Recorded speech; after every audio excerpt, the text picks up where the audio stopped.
Hey guys, welcome back to another video here for Gregory Vidboy. Today we're obviously at the title we are going to be doing NBL 2019 to 2020 season predictions, and I will be including finals and the MVP in this video. So first let's start with the ladder, I suppose. Ninth is New Zealand Breakers. I looked at their roster and I watched, I think, one game almost. I didn't see much in them for the whole season. I just thought they're a pretty shocking side. And losing Ty Wesley and Sean Long, like their two best players, and Shayley, 3 starting 5 players, and I don't think they really replaced any. I think they're going to go 4-23 to start the season. So for their season, so it's not going to be very good at all. Next is going to be the Cairns Taipans, going at 7 wins and 20 losses. They're not really much better than New Zealand, let's be honest here. They're a bad team last year, losing Melo Trimble, their best player, literally carried them. And he's gone to my team, Melbourne United, so that isn't really going to help, so I think they're going to go 7-20. Next is the Adelaide 36ers, going 12 wins and 15 losses. I think they're sort of a big step up from Cairns in New Zealand. They are a bit of a bigger step up because they are a good team, but they did lose Nathan Soapy and Majok Dang, and they are Majok Dang, a very good role player and a very good player coming off the bench, and Nathan Soapy, their star point guard. So that won't help them, and I don't know, just not seeing many improvements there for their team. Next to me, the Southeast Melbourne Phoenix. I saw them beat Melbourne United. I'm like, gee, this team could be a contender.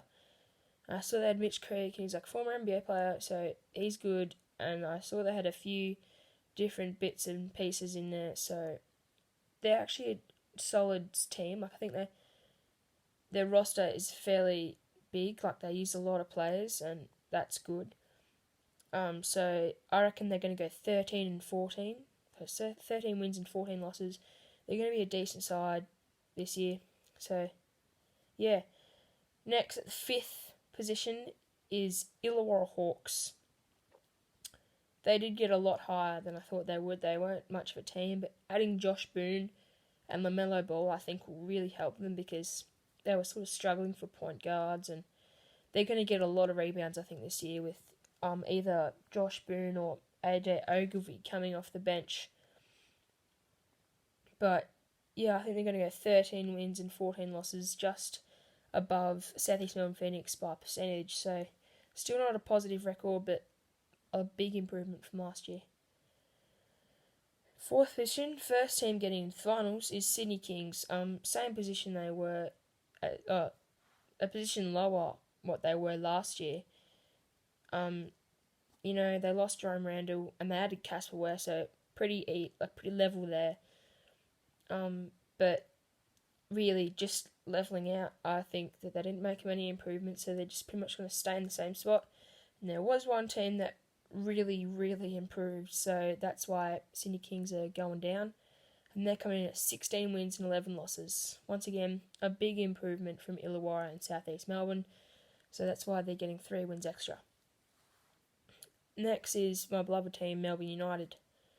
They're going down from 2nd down to 3rd because, once again, there was a team that I thought really improved and they deserved to get one higher than Melbourne, even though Melbourne did replace Casper Ware with Melo Trimble, which I think Melo Trimble could be better than Casper, but Casper's my favourite player, so to me I find that as a disadvantage. Adding Sean Long from Josh Boone, I think Sean Long's going to do a pretty good job. He can shoot the ball better than Josh Boone, and he can still get a lot of rebounds, and he can dunk the ball. I think he's an improvement, and Chris Golding is going to, I think, be starting this year, so that's going to be better. And I think Mitch McCarron's going to be coming off the bench, and he's a really solid player. Keeping Michael Barlow and adding Casey Prather, who we did have 2 seasons ago, and that's the year where we won the premiership. So, yeah, Casey Prather is going to be a big in for us. So, yeah, that's why we're going to have 18 wins and 9 losses. Next team is the Brisbane Bullets. 19 wins and 8 losses. This is a team that I think is going to improve immensely. Sorry, my English. Matthew Hodgson has, I think, really improved. Adding Nathan Soapy is really big. So Jason Kadee and Nathan Soapy is really, their backcourt is going to be amazing. And Lamar Patterson and Cam Glidden is just, that is just an unbelievable court. Or amazing starting five. Their bench, I don't know, but their starting five is bloody amazing, and I love judging teams off their starting five. I love judging teams by their cover.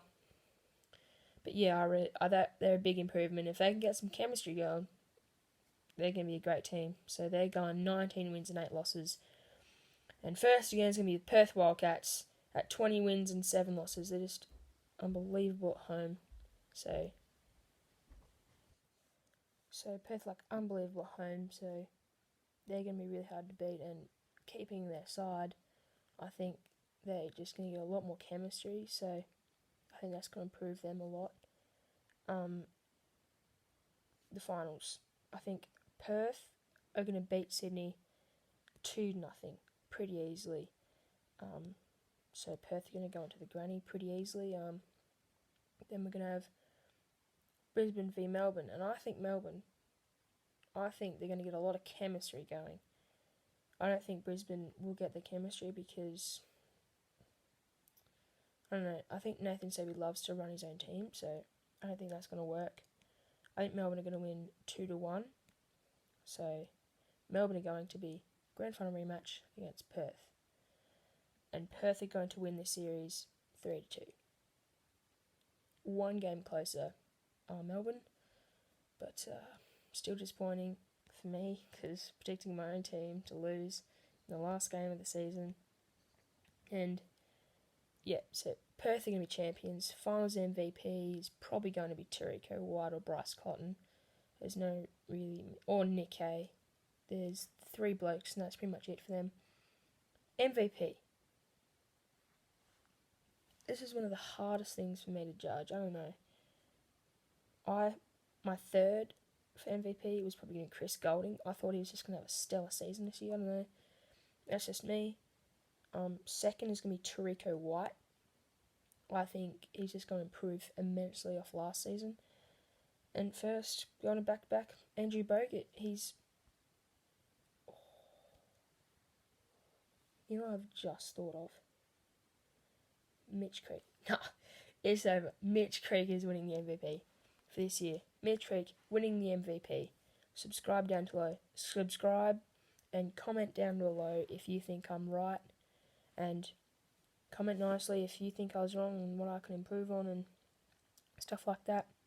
And belt the bloody like button. See you fellas.